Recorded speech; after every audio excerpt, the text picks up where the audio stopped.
Dear viewers, this is the second video on Sun. The link of the first video has been provided in the description for your convenience. In the first video, we have discussed about the concepts related to the Sun. And in this video, we will look into the importance of studying the Sun and various missions sent and to be sent to the Sun. Let's begin with today's discussion by first understanding why is it important to study Sun. The Sun is the only star we can study up close.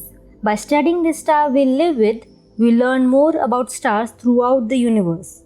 It is a source of light and heat for life on Earth. The more we know about it, the more we can understand how life on Earth developed. The solar weather and environment affect the weather of the entire system.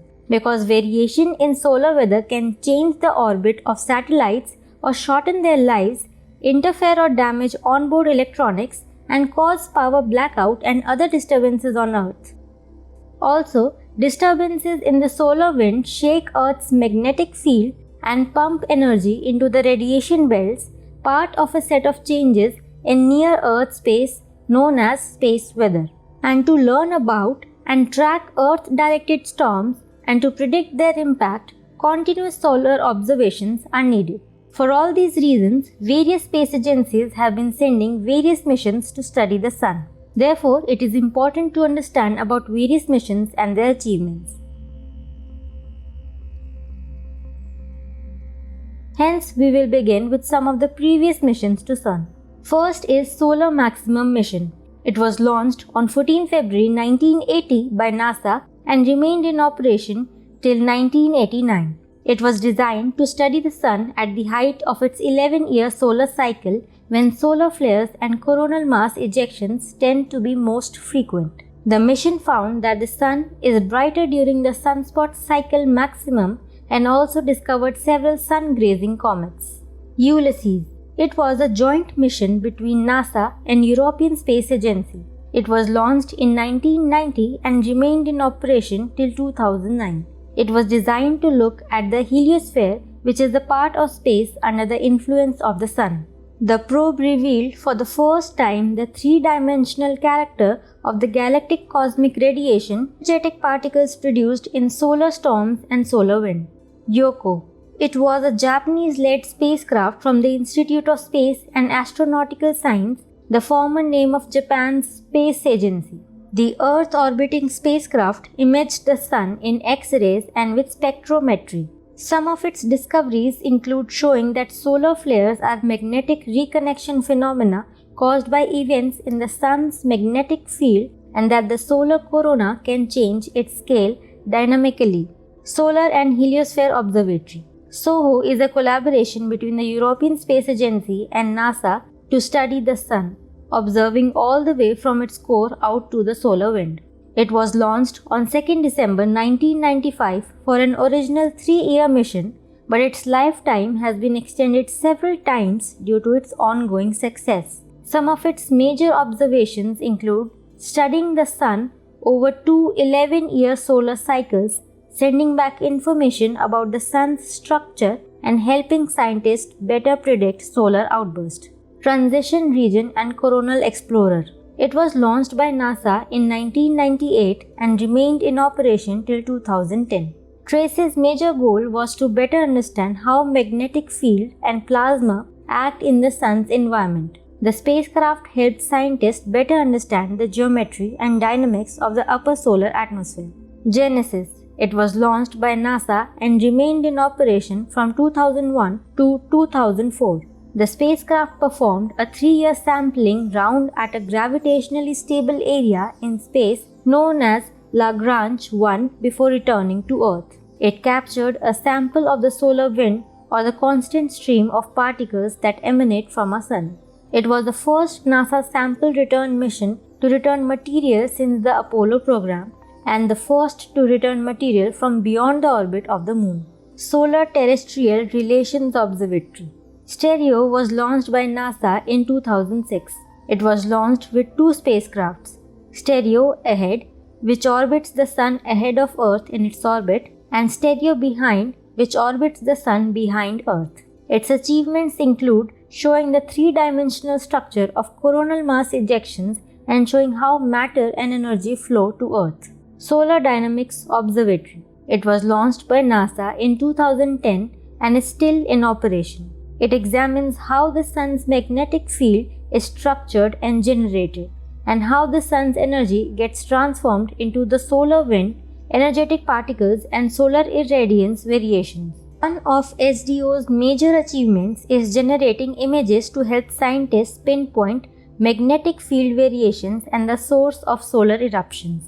Interface Region Imaging Spectrograph. IRIS focuses on the lower level of the Sun's atmosphere, which is a region that is called the interface region. The probe picks up information on how solar material moves through the Sun as well as the temperature of the region. In 2016, IRIS found that solar bombs of material heat the upper atmosphere, which may help explain how the corona gets so hot. Now we will look into some of the recent missions to Sun.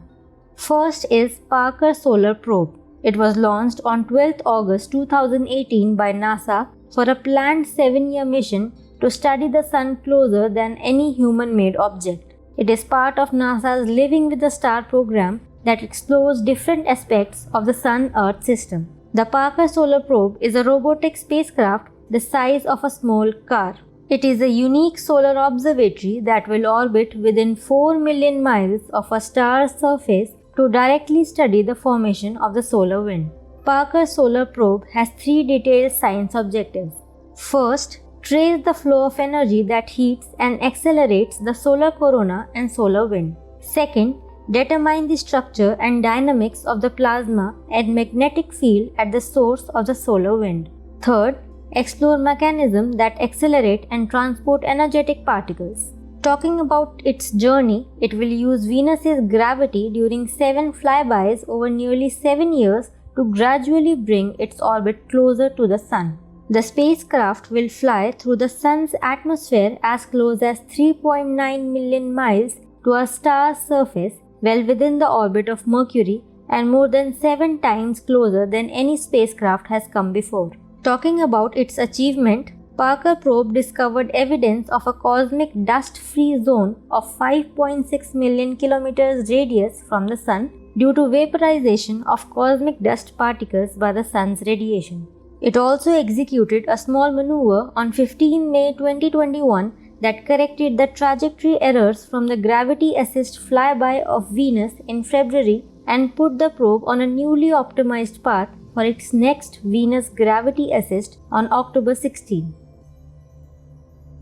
Now we will discuss Solar Orbiter mission. The Solar Orbiter mission is a cooperative mission between NASA and the European Space Agency. It was launched in February 2020 to know how the star's energy affects Earth and humans in space. It is a 7-year mission. Significance of Solar Orbiter mission lies in the fact that it will observe the Sun with high spatial resolution telescope and capture observations in the environment directly surrounding the spacecraft to know how the Sun can affect the space environment throughout the solar system.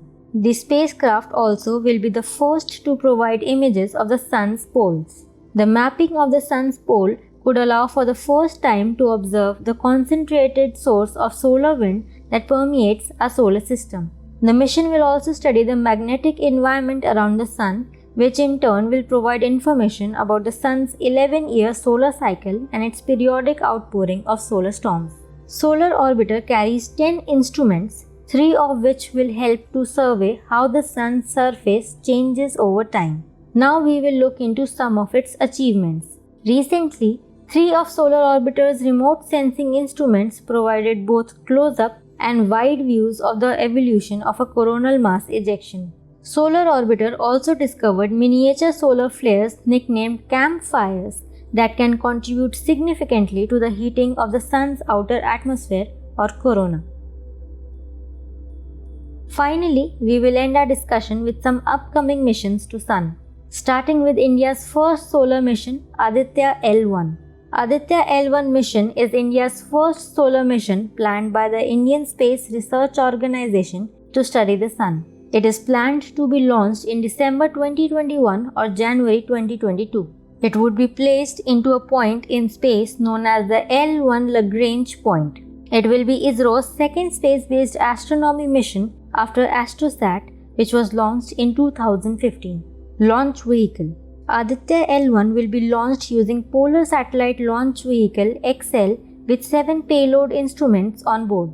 The objective of the mission is to study the Sun's corona, Sun's photosphere, chromosphere, solar emissions, solar winds and flares, and coronal mass ejections, and will carry out round-the-clock imaging of the Sun. If we talk about the significance of the mission, the data from Aditya mission will be immensely helpful in discriminating between different models from the origin of solar storms. It will also help in understanding how the storms evolve and what path they take through the interplanetary space from the Sun to the Earth. Since Aditya L1 mission will be placed in Lagrange point L1, it is important to know about Lagrange point. L1 refers to Lagrange point 1, one of 5 points in the orbital plane of the Earth-Sun system. Lagrange points are positions in space where the gravitational forces of a two-body system like the Sun and the Earth produce an enhanced region of attraction and repulsion. The L1 point is about 1.5 million kilometers from Earth. These can be used by spacecraft to reduce fuel consumption needed to remain in position. A satellite placed in the hollow orbit around the Lagrangian point L1 has the major advantage of continuously viewing the Sun without any eclipses. Next is NASA's ESA mission. NASA has announced the Electrojet Z-Man Imaging Explorer or ESA mission to be launched in June 2024 at the earliest with a total budget of $53.3 million. It will study the atmosphere of the Earth and the electric currents in it, which will link the aurora to the magnetosphere. The magnetosphere is a complex space weather system that responds to several factors including solar activity. Finally, JAXA's EUVEST mission. Japan Aerospace Exploration Agency led Extreme Ultraviolet High Throughput Spectroscopic Telescope Epsilon mission would be studying the solar wind released by the solar atmosphere as well as studying how this atmosphere drives solar material eruption. The mission is aimed to be launched in 2026. NASA would be providing support like the software, a guide telescope, a slit jaw imaging system that would give context for spectrographic measurement, a UV detector along with support electronics as well as spectrograph components. That's all for today. Stay tuned for the next video. Stay home, stay safe. To watch our videos in Hindi, subscribe to our Hindi YouTube channel Drishti IAS.